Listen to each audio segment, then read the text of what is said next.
Finanças femininas.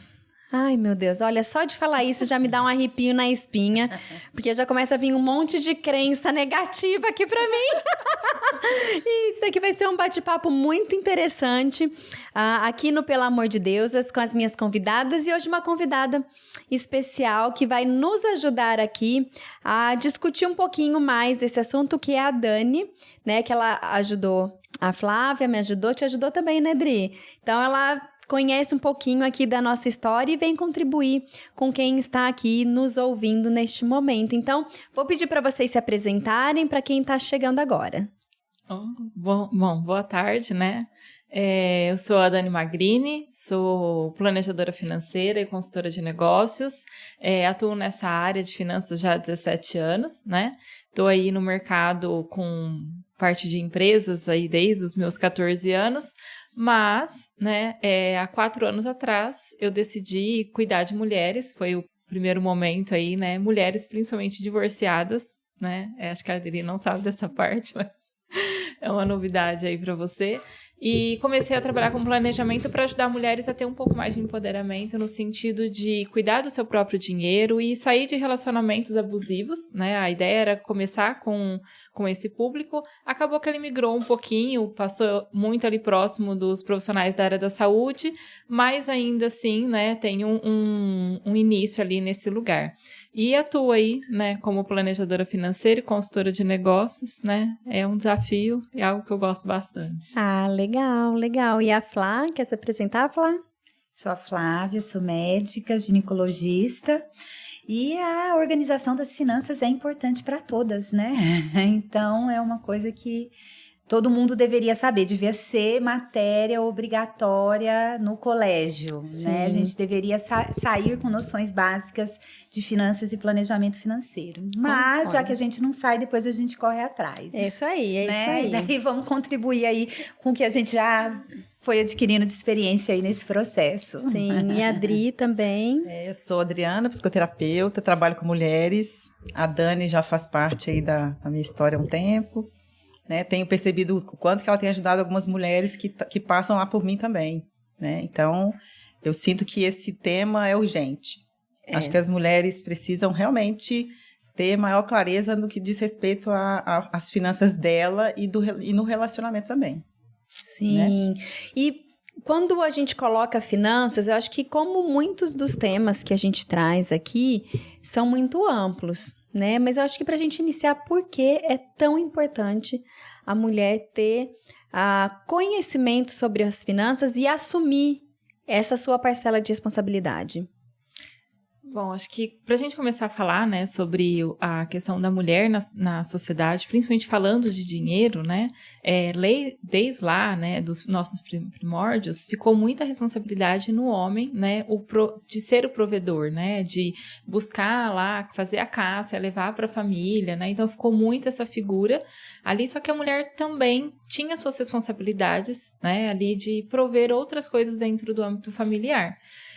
Com a mudança da cultura, quando a gente olha lá no passado, as mulheres elas têm histórias, né, de que elas eram a que administrava o dinheiro, né? Então o homem trazia, né, então ele fornecia o dinheiro e ela dava forma, né? Se a gente pega aí, eu gosto sempre de dar esse exemplo, né? Lá no passado, até mesmo antes de Cristo, tinha muitas histórias de mulheres que elas eram artesãs, então elas vendiam seus próprios feitos, seus artesanatos, elas cuidavam do comércio, elas compravam as terras, elas administravam ali todos os empregados, então elas já tinham um papel de liderança, né? Mas ainda quem levava o título era o homem. E isso, com o tempo, foi ficando um pouco esquecido, né, mesmo tendo esse papel, né, dela muito administradora, por conta de algumas coisas que foram mudando na nossa cultura, né, principalmente porque o dinheiro começou a se tornar em papel. Então, quando isso veio e de fácil, né, de fácil armazenamento, começou a ficar muito na mão do homem, porque antigamente os tesouros eles eram grandes, então eles eram mais visíveis, né? Hoje, a gente tem o Pix, ou transferência, tá tudo em banco, é digital. Dinheiro é virtual. É virtual. E aí, isso foi ficando mais claro que estava na mão do homem, né? Porque era mais fácil o armazenamento no bolso.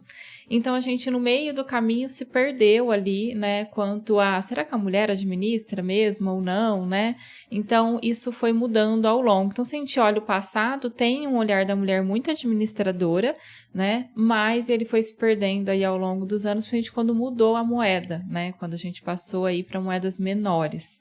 E aí isso acabou dificultando aí na sociedade essa questão de entender que é a mulher que normalmente que dá forma no dinheiro, é a mulher que direciona. Ela sempre teve esse papel, continua tendo, né? Então a gente tem lá o homem provedor, ele traz o dinheiro para casa, e aí ela fala, vamos colocar o filho na escola, vamos comprar não sei o quê. Então, ela dá a forma, só que parece que é ele ainda, né? Que é o dono do dinheiro. Só que a gente às vezes não consegue dar esses nomes, a gente não consegue ver e tomar propriedade, né? Dentro da nossa própria casa. Sim, interessante que você falou, porque eu li um livro que falava da Cleópatra. Como ela era uma figura a feminina, né? Que administrava muito bem o governo e as finanças.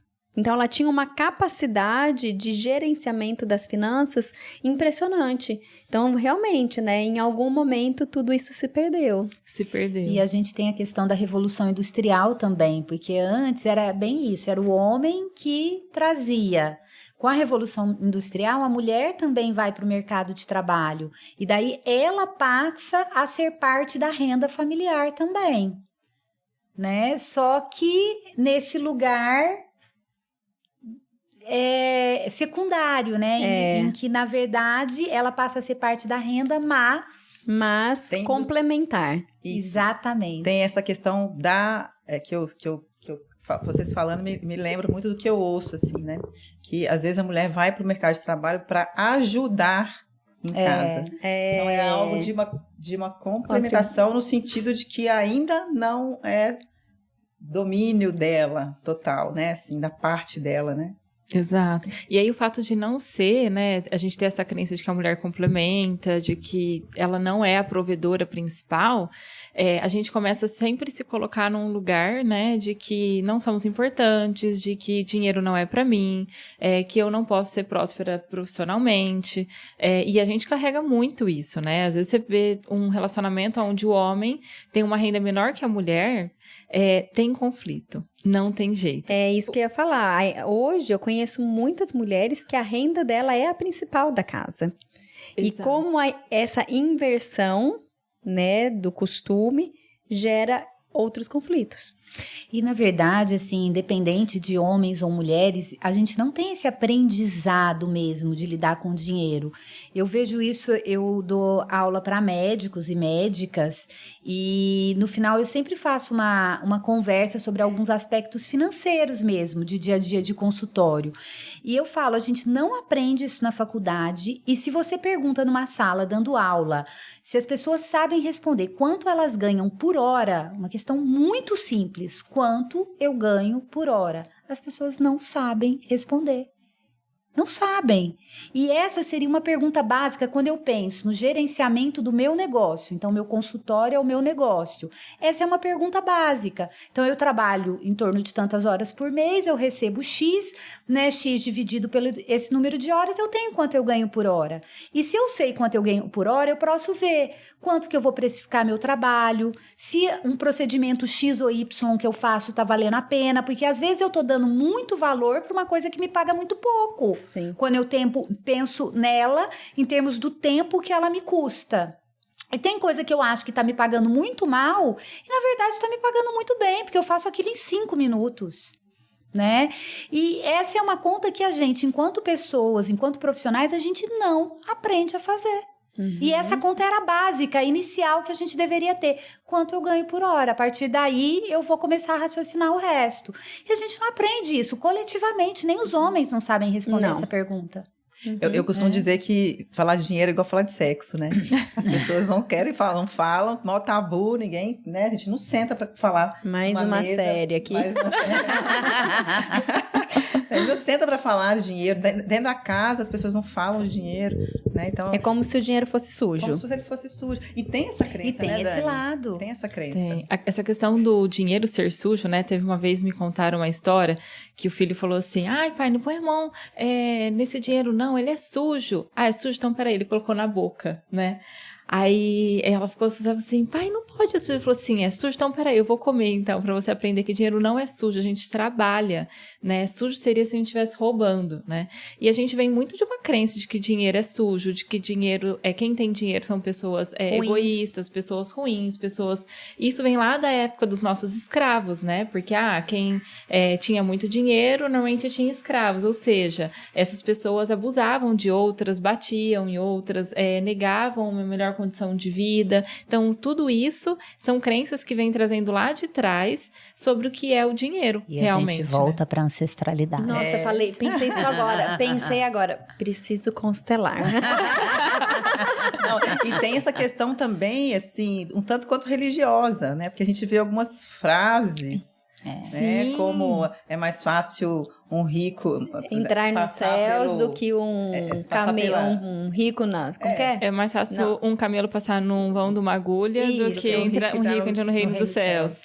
Que é uma questão, né, tava lendo sobre isso esses dias, então é assim, é uma crença que foi colocada exatamente para manipular mesmo, uma crença manipulativa. Sim. Né? Porque quanto menos pessoas economicamente dependentes se tem, mais se domina, né? Não, vamos imaginar que hoje a população, né, em média, está quase 50% estão na doutrina de cristãos evangélicos, né? E que isso é um tema muito mal elaborado dentro das igrejas, mesmo porque eles falam muito sobre colocar o dinheiro, né, como seu Deus. Então, a gente já começa dentro das próprias, né, igrejas falar assim, olha, o dinheiro não é bom, né? E isso fica difundido de uma forma muito ruim, né? Eu sou, até a gente entre os amigos, a gente fala assim, eu sou crentona, né? Mas eu também acredito muito que a igreja fala de uma forma errada, né, da questão do dinheiro. E uma das coisas que é mais falado na Bíblia, né, se a gente pensar como Jesus, o cara que deixou os melhores mandamentos, ensinamentos, enfim, para nós, se a gente tomar ele como uma referência, dinheiro foi uma das coisas que ele mais falou, né? E ele fala muito sobre a prosperidade. E abundância. E abundância, exato, né? Então, assim, por que a gente não tem esse olhar, né? Porque, no fundo, a gente traz um monte de crença. E acho que tem uma coisa que a gente até poderia explorar aqui, quando a gente pensa no dinheiro e na prosperidade, na verdade, a gente tem medo porque, no fundo, nós temos uma insegurança sobre o que nós vamos ser com dinheiro na mão. O que eu vou ser? Porque, no fundo, a gente sabe o nosso caráter, né? A gente sabe aquilo que a gente gostaria de fazer. Então, se eu tivesse muito dinheiro aqui, eu gostaria de alguém viesse aqui, cortasse esse bolo e me desse na mão, né? E, assim, como que eu me viria nessa posição, né? Então, no fundo, a gente tem medo do que pode se revelar quando a gente estiver com dinheiro. Então, a gente fica sempre pré-julgando o outro quando tem, exatamente porque a gente olha e fala assim, no fundo, se eu estivesse no lugar dele, eu faria igual, né? E então o dinheiro sempre é uma questão assim, muito dolorida para todo mundo, é uma questão igual a Adri falou, como sexo, ninguém fala. Só que ele fala muitas coisas para nós. Eu tenho uma frase que eu sempre falo pros meus clientes, que é, me fale como anda o seu dinheiro, né, suas finanças, que eu vou dizer como estão as suas emoções. Ai, meu Deus. Porque Ainda bem que eu tô com você agora. Minhas emoções estão melhorando. Porque a hora que a gente começa a ver as finanças, né, a gente começa a enxergar ali um monte de coisa que precisa ser trabalhado. Assim, quem faz mentoria comigo, normalmente a primeira coisa que eu faço no primeiro encontro você faz terapia? Né? Porque isso já vai ser um divisor de águas para o nosso processo de organizar as finanças. E se a pessoa não faz, eu costumo mandar ela para terapia. Porque tem um monte de coisa, né? Envolvida. Exato. Então, assim, são detalhes que a gente precisa sempre estar olhando. As finanças sempre diz muitas coisas para nós, né? Tá gastando muito com roupa. Tipo, estamos com uma dificuldade ali de identidade, né? Talvez a pessoa não tá se sentindo bem dentro do próprio corpo. Ela tá preocupada como as pessoas estão Tá enxergando gastando muito ela. com iFood, não dá conta de cozinhar a própria comida. Você sabe que isso é uma das coisas que uma vez saiu. Ai, Deus. Muito legal. Já tive uma cliente que ela gastava muito com iFood, comendo fora e tal. E quando a gente chegou no número, o número que ela gastava era o valor de uma pessoa que poderia trabalhar e cozinhar para ela. Só que ela veio de um histórico familiar que ela não... É uma família muito simples, né? Então, para ela aceitar ter alguém trabalhando na casa dela para fazer comida, ela falou assim, não, mas não posso ter alguém. Ela falou para mim, eu falei, pode, seu número diz que você pode pagar, tá ali, né? Não, Dani, mas não faz sentido eu ter uma pessoa para cozinhar para mim, eu posso cozinhar. Eu falei, tá, você pode, mas você também pode pagar para alguém cozinhar para você. Mas você não tá cozinhando, você tá comprando iFood. Tem alguém trabalhando para você indiretamente. Vem trazendo um monte de crenças ali sobre essas questões, né, da mulher que não pode fazer as suas...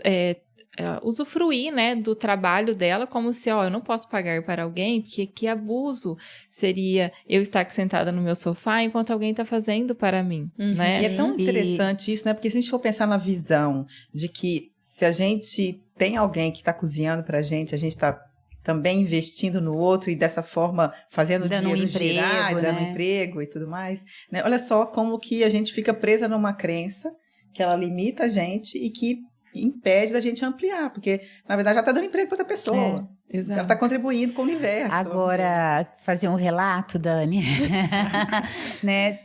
Que você falando agora me veio a lembrança, agora eu antes das férias de julho, porque às vezes a gente fica nesse processo, né? Eu falo que uma das vantagens da gente fazer uma mentoria, da gente ter um conhecimento das finanças, uma organização, um entendimento, é a gente ganhar liberdade, que é essa coisa de você falar, olha, você está gastando com iFood o que você gastaria com uma pessoa para cozinhar na sua casa. Então, você pode comer melhor comendo a comida feita na sua casa.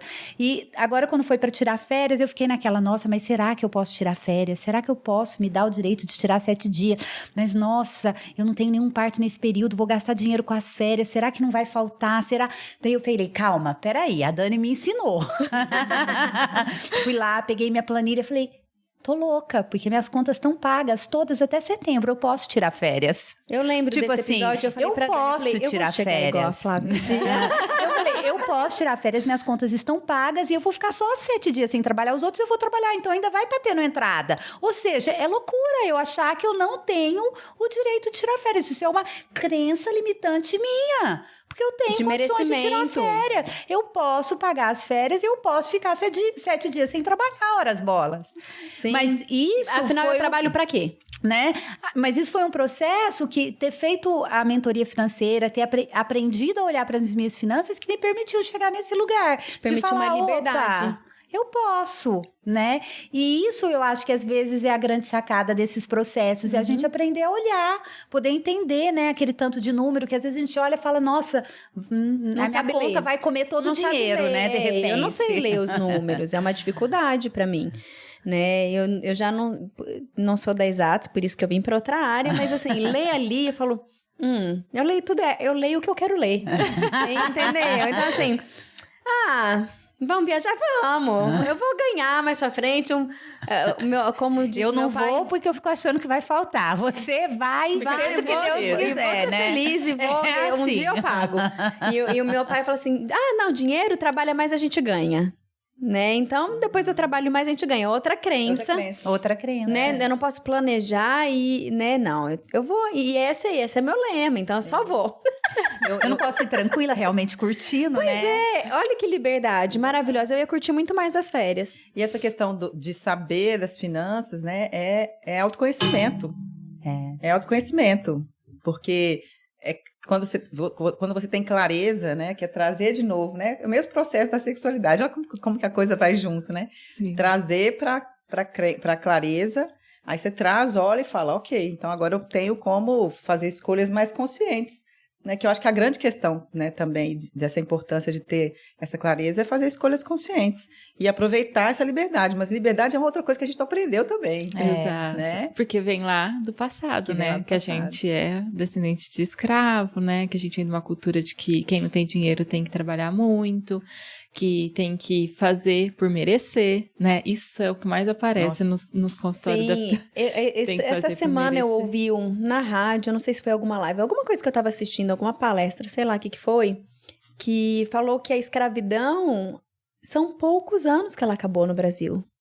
Eu não me lembro o tempo que ele falou do fim da escravidão.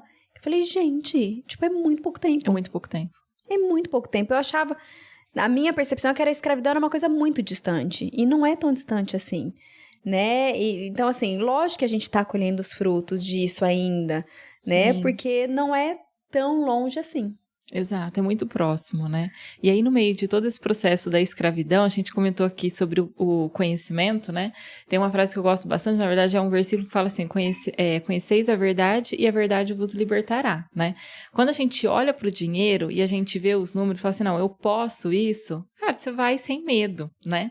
A questão é que a gente tem medo de ir lá e olhar para o número e encarar ele, né? Eu tenho pessoas que às vezes, assim, elas chegam na minha frente, assim, na reunião, tá assim com o pé, né? Batendo, tá. Aí eu falo assim, tá tudo bem? Não, tudo bem, você tá ansiosa? Ah, só um pouquinho. E tem pessoas que às vezes vai pra mentoria e falam assim, Dani, eu não consegui abrir meu extrato.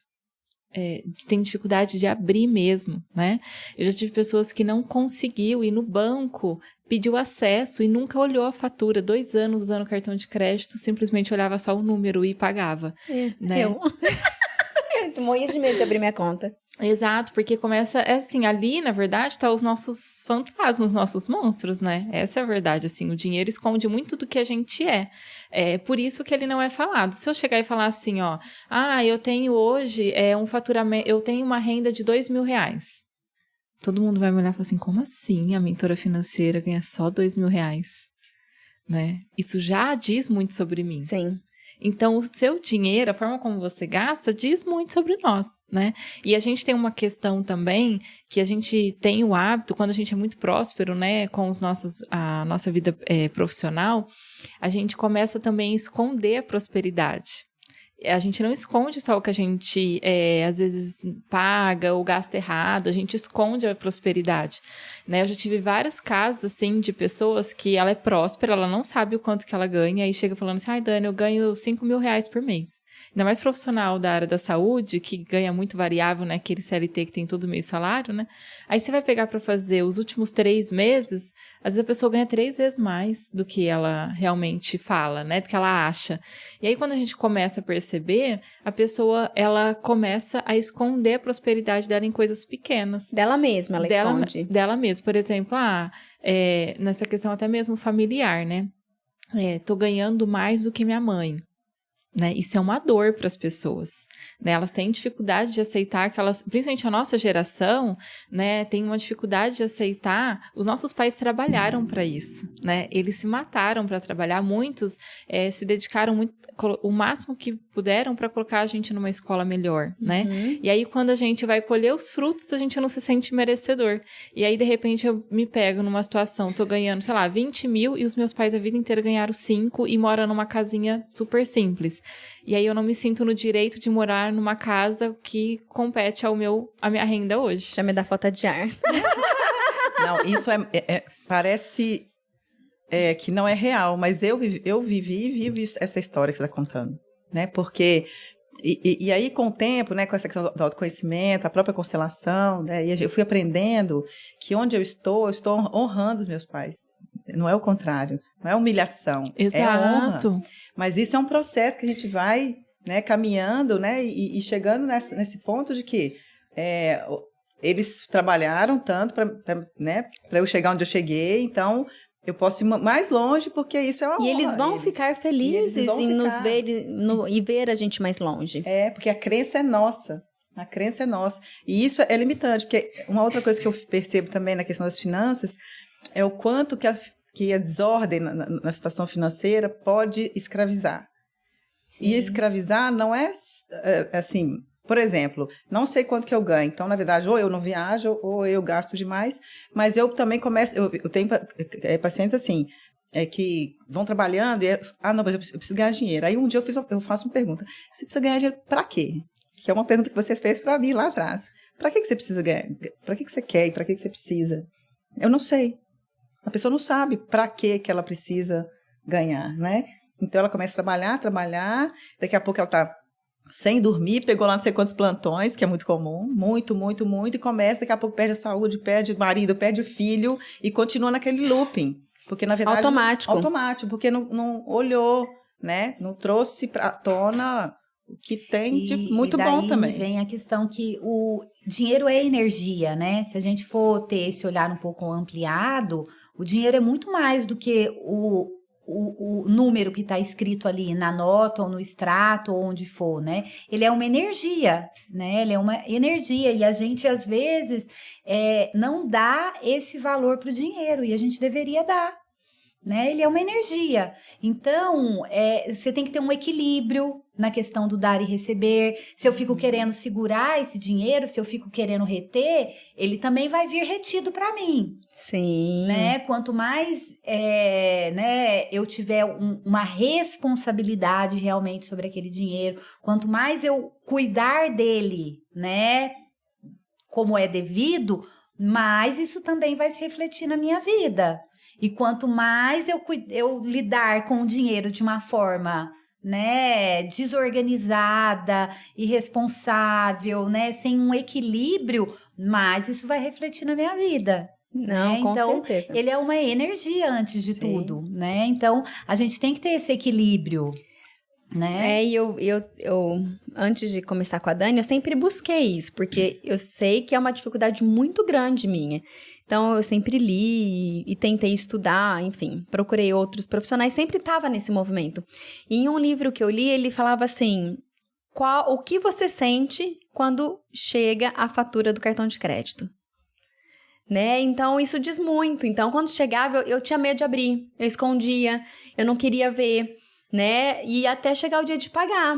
E aí, ele falou assim, começa a mudar com simples exercício, mesmo que forçado. Quando chegar, você olha e fala, quantas coisas boas eu vivi?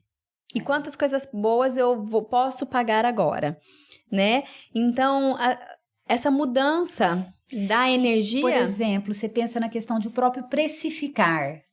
Quando eu vou precificar um serviço que eu presto, isso também tem que estar na minha mente. Porque se a gente pegar uma das leis aí que a gente tem, né? Da sistêmica, das leis do amor. Esse equilíbrio entre o dar e o receber. Uhum. Se eu cobro um valor que eu acho que não está justo por aquilo que eu ofereço, você concorda que não vai dar certo? Não mesmo. Que a clientela não vai chegar, ou que a coisa não vai ser boa, ou porque que é o que você emana. Não vai fluir. Agora, se eu sentir que eu tô cobrando um preço que é justo por aquilo que eu ofereço, eu vou estar por inteira ali naquilo que eu ofereço, e a pessoa que vier também. Né? Então, às vezes, essa coisa do ficar mendigando, que a gente tem muito essa cultura do desconto, do não sei o quê, da nananã, mas a gente também tem que pensar aqui que eu tô... levando de volta quando eu faço isso. Quando você está valorizando quando eu estou valorizando o trabalho do outro, quando eu estou valorizando. Hoje eu penso muito mais antes de pedir, por exemplo, um desconto, eu uma também. coisa. Porque eu fico assim, até que ponto eu não estou desvalorizando o trabalho do outro? Eu também, eu não peço. Esse é o preço que a pessoa está cobrando, é o que ela considera justo. Ok, se eu quiser este serviço, é o valor. Sim, e o respeito... realmente em não pedir o desconto, né? E o respeito em honrar o compromisso com o outro, né? Nós, né, profissionais autônomos, a gente sente isso na pele, que é o não compromisso. Então, a pessoa vai lá, agenda um horário e não comparece. Sim. Né? Eu faço questão de pagar quando eu não posso ir. Ainda mais na nossa vida, que trabalho com parto que é louca, que você marca o personal... Como que eu vou desmarcar ele? Ok, mandei mensagem 4 horas da manhã para desmarcar o horário das 6. Não tem como. Ele não vai colocar outra pessoa no lugar. Ele não vai colocar outra pessoa no lugar. Que ele perdeu. Então, assim, eu faço questão de pagar, porque ele estava disponível para mim, eu não estava disponível para ele. E eu acho que essa também é uma energia de prosperidade. Com certeza. E as pessoas elas não usam aquele serviço, elas fazem questão de não pagá-lo. Porque elas não estavam disponíveis, né? Então, entra muito nessa questão da escassez e da abundância, que a gente precisa começar a mudar o nosso pensamento. Nosso mindset, é isso aí. Eu acho que tem uma coisa que é importante a gente sempre pensar, né? Quando a gente vai contratar um profissional, ou a gente vai comprar alguma coisa, ao invés de ficar procurando o mais barato, é refletir sobre o que você espera de ter de retorno sobre aquilo que você está comprando ou o serviço que você está contratando, né? E aí isso já vai te ajudar a eliminar os gastos com aquilo que você não precisa. Para que realmente, a hora que você for usufruir de algum serviço ou produto que você realmente precisa, que você gostaria, né, que faz sentido para você poder pagar o melhor, né? Então, hoje a gente às vezes vai lá e fala, quero fazer tal coisa. Aí, assim, é muito na onda do querer, do calor da emoção. Sim. Eu não penso, né? Vou lá e vou fazer. E aí eu começo a fazer várias coisas, o recurso financeiro vai ficando pequeno, né? A Flávia falou uma coisa super importante aqui, que é a questão da energia, né? O dinheiro realmente ele é energia, e se a gente não canaliza ele para onde a gente quer, ele se dispersa no universo. Então, se eu não falar assim, eu estou guardando dinheiro, estou guardando para quê?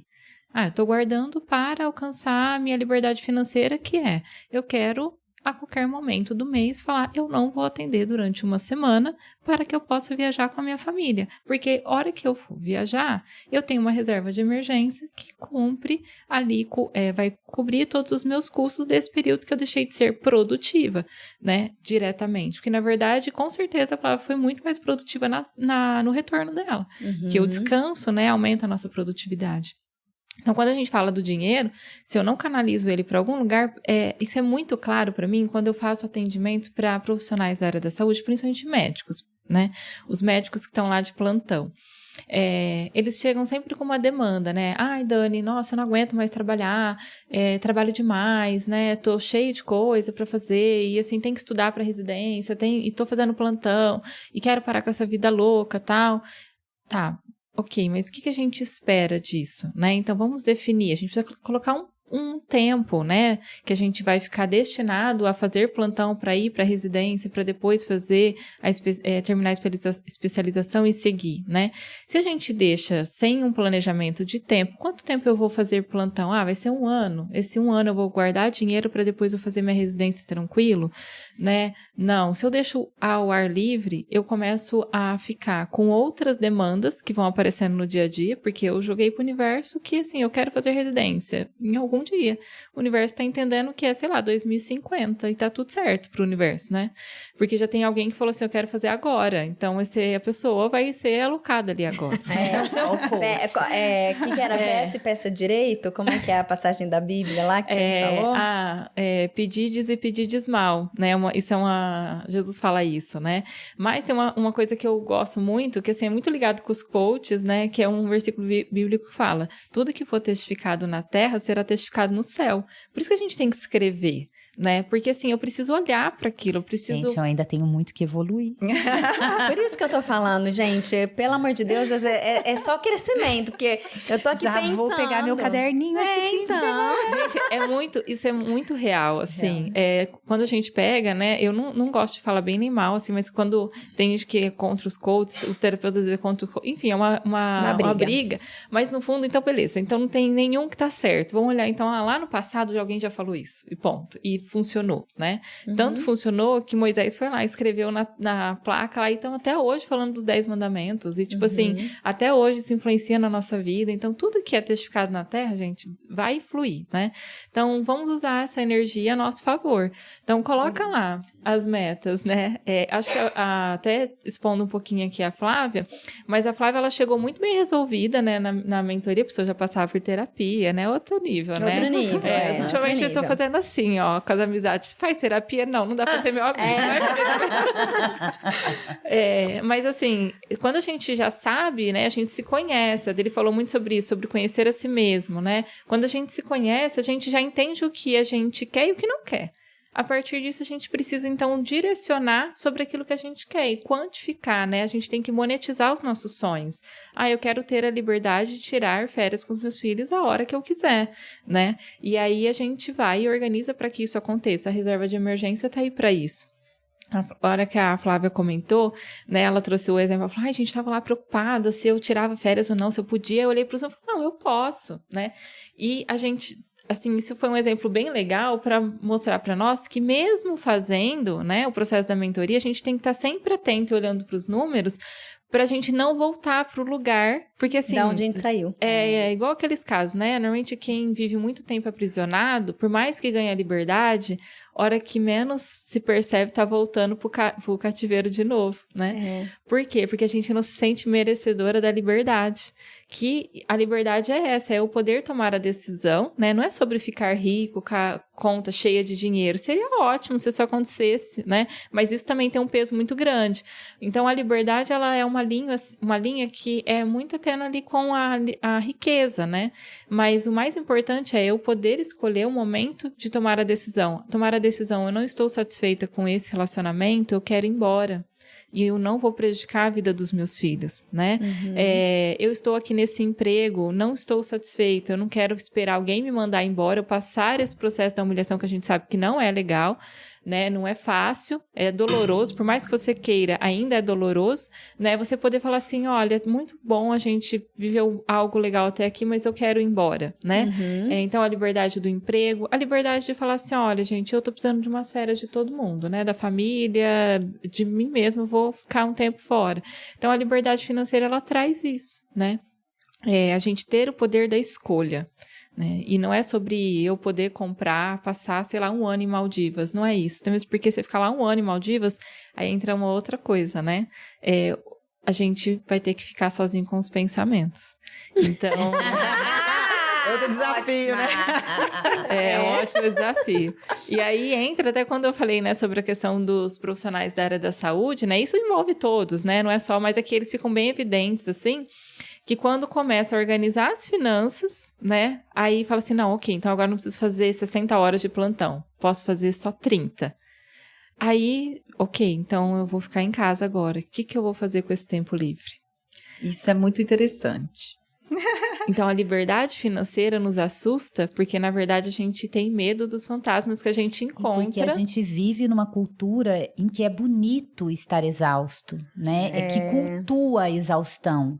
E você Agenda falou das cheia, questões de né? médico, né? Médico é bonito. Eu fiz 48 horas de plantão, eu fiz 72 horas de plantão. Não, porque eu fiquei trabalhando ontem até tal hora. Médico acha bonito ficar assim, né? Comparando com o outro isso. Então, a gente vive nessa cultura que cultua a exaustão. E a gente esquece que trabalhar demais também é compulsão. É fuga, né? Fuga de voltar para casa, fuga principalmente, de voltar pra casa, né? Principalmente, né? Então, o que tem em casa que você não quer dar conta, né? E você começa a trabalhar demais, né? Então, assim, são aspectos dos extremos, né? E que eu acho interessante. Uma outra coisa que eu acho interessante também é assim, quanto mais a gente aprende a trabalhar com dinheiro, mais o universo se abre para que a gente ganhe mais. Ou receba em troca cada vez mais. Porque uma vez eu conversei com uma amiga minha, até indiquei a Dani para ela, que ela ficava, como é que eu vou fazer isso? Como é que eu vou colocar preço nas minhas coisas? Eu falei assim, primeiro a gente precisa aprender a usar o dinheiro, né? Para depois querer ganhar mais. Porque se a gente não... Como que a gente vai receber mais se a gente não dá conta nem do que a gente tem, né? Mais ou menos isso. Não consegue dar conta nem do que a gente está ali. Então, quando você começa a dar conta daquilo, aí você vai conseguindo colocar preço, principalmente nós, profissionais Adequado. liberais, né? Adequado. Porque eu vivo muito isso, assim. Que momento que eu vou aumentar o valor da sessão? E isso é um desafio, assim. Toda vez que eu vou aumentar, eu trabalho esse aspecto. Eu falo, nossa, vou colocar, mas e aí se não chegar, e se as pessoas não pagarem? E aí eu tô nesse teste com o universo mesmo. Eu sinto que é um teste com o universo. E é interessante, esse fim de semana, teve uma pessoa que eu conheci lá no curso, que ela falou que ela tem 3 preços, né? Ela é uma dentista, ela falou que ela tem o preço social, o preço ideal e o preço abundante. E daí ela deixa para a pessoa escolher aquele que cabe. E ela falou que o que mais interessante é que a maioria das pessoas paga um valor entre o ideal e o abundante. Então, olha, gente, que coragem! Olha! Eu olhei e falei, gente, como assim? Mas é muito interessante, porque ela abre para pessoas que precisam com um preço social e, ao mesmo tempo, ela coloca o ideal, ela fala que é o ideal para eu manter o meu padrão de vida, para eu manter a minha estrutura de trabalho, eu tenho esse preço que é o ideal e o abundante. E ela falou que grande parte paga ali um valor entre o ideal e o abundante. Eu falei, nossa! Isso que Uau! Muito legal. Muito interessante, né? E é uma coisa que pra gente, a gente fala... Porque a gente não tá acostumado a ter esse olhar do dinheiro. Esse olhar, né? E na verdade, isso, a gente não olha para o dinheiro. não olha. E isso também joga responsabilidade para o outro também. Sim. O comprometimento do outro com o seu trabalho. E o comprometimento do outro poder falar, eu preciso de um preço social, ou, nossa, eu vou pagar preço social, mas eu não preciso. E daí, como que eu fico com isso depois? Exato. Transferir para o outro mesmo Você a responsabilidade. transfere pro outro também uma parte de... Gente, eu dou Dani, conta a de gente pode pagar falar tanto. sobre isso depois? É um tema bem que dá pra gente explorar bastante, com certeza. Essa questão da liberdade, né? Eu tenho visto casos, assim, de mulheres, né? Outro dia eu vi um caso muito interessante que eu me lembrei muito, assim. Que, na verdade, o casal, né? Eles são aposentados e tal. E a mulher queria muito reformar a casa dela. E aí eles não entravam em acordo. Ele não queria gastar dinheiro com isso. E você já escutou essa história antiga, né? Que aconteceu isso comigo já, mas tudo bem. Aí, então, nesse caso específico era isso. Ela queria reformar e ele não. E aí ela falou, mas eu tenho meu dinheiro. Aí eu falei, ok, mas e aí você consegue com o seu dinheiro fazer o que você acha que é importante? E aí ela entrou num buraco, porque aí ela percebeu que ela não tem controle do dinheiro dela, porque o dinheiro dela vai para o bolo da família. Só que quem controla da família é o marido. E aí ela entrou numa crise assim muito profunda de não ter clareza do que é o dinheiro da aposentadoria dela, olha só. E aí ela começou... Da própria autonomia, né? De fazer as próprias escolhas. É lógico, reformar uma casa é uma coisa conjunta, né? Mas assim, só para dar um exemplo de qual foi o momento que veio à luz para ela, dela perceber que ela estava deixando a vida dela, entre aspas, na mão do outro. Né, que ela não tinha nem essa autonomia de fazer o que ela quer, porque ela precisa justificar, ou precisa passar por ele, né? Então essa questão do relacionamento também é algo muito interessante, né, para fazer esse estudo de finanças, porque é um dos grandes problemas dos relacionamentos, né? Nossa, o dinheiro. Se a gente for falar de finanças para casais aqui, a gente vai precisar de mais uns 3 anos, não sei nem 3 anos. Porque realmente é 2 famílias com 2 crenças que se juntam, né, para formar uma terceira crença, né, que vai ser distribuída aí ao longo do tempo para os filhos, né? Então, assim, são muitas coisas para poder ajustar, né? E hoje a gente tem o hábito de vamos falar sobre sexo, a gente experimenta antes do casamento, né? Muitas vezes. A gente beija na boca, a gente sai pra... Então, a gente já sabe o que a pessoa gosta de comer, o que a pessoa... Como que ela gosta de ter relações sexuais, a gente sabe como ela se relaciona com os amigos, a gente experimenta várias coisas, mas ninguém no namoro junta as finanças. Ninguém guarda dinheiro junto, ninguém fala, olha, eu gasto dinheiro com isso ou aquilo. O máximo que talvez vai junto é a hora que fala assim, vamos casar, e aí a gente vai... As contas da festa. A conta da festa, né, e talvez ali da casa, né, assim, do imóvel que vai morar. Mas a gente não fala como a gente vai administrar tudo aquilo. Até assuntos simples, como, por exemplo, quando a gente tiver filhos, como que vai ser a educação desses filhos? Vai ser escola pública ou particular? Né? Porque às vezes, dependendo se você pega um caso de uma família onde veio de uma cultura mais de estudo e tudo mais, e o outro não, né? E isso na hora das finanças vai dar conflito. E aí a gente começa a ter alguns problemas, né? Porque às vezes fala, não, vamos colocar na escola, né? Aí vai lá e investe na escola. Só que aí, de repente, no meio de todo esse processo da escola, vem uma crise financeira, o outro já começa. Mas para que foi colocar na escola particular? Agora, olha o problema que a gente tem. Porque aquilo não era importante para outra pessoa, né? Então, alinhar as expectativas da vida, né? É super importante no sentido de vamos definir os nossos planos, né? E vamos definir também quanto que esses planos custam e aonde a gente vai colocar, né? Quando a gente fala de casamento, a gente vê casos assim, às vezes para o homem é mais importante, sei lá, ter uma casa mais estruturada. E às vezes a mulher quer viajar muito. São prioridades diferentes, incompatíveis e que direcionam o dinheiro para outros lugares, né? Às vezes já peguei casos em que o homem não ligava para ter uma casa própria, ele queria morar de aluguel, numa coisa mais simples e queria viajar.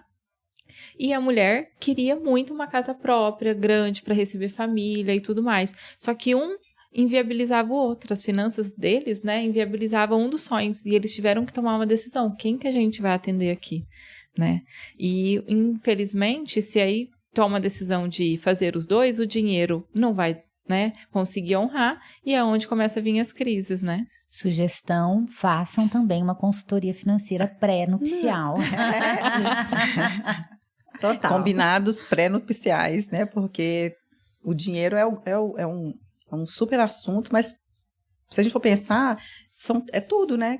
Quais combinados que eles vão fazer, né? E esses combinados, eles precisam ser revistos, porque a gente pensa que combinou um dia tem que ser para sempre. E as coisas vão mudando, os objetivos vão mudando, os desejos vão mudando. Porque as pessoas são diferentes, né?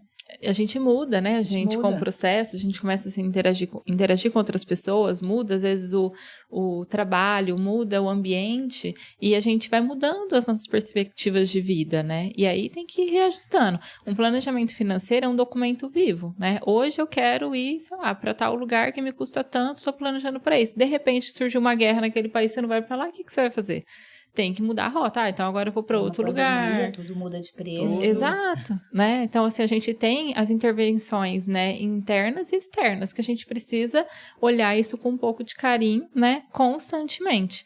E se é uma família, é necessário que todo mundo esteja comprometido com o processo, né? A gente pode começar com um único indivíduo, né, num ambiente familiar, porque ele por si só já consegue, né, a gente sempre influencia as pessoas ao nosso redor, então ele em si já consegue influenciar de alguma forma, mas em algum momento vai ter que todo mundo sentar na mesa para poder tomar essa decisão, né, e aí, o que a gente vai fazer com este combustível, né, que é o dinheiro? Ele é um combustível que pode ser tanto dado algo positivo quanto negativo, tudo vai depender aonde a gente vai canalizar ele.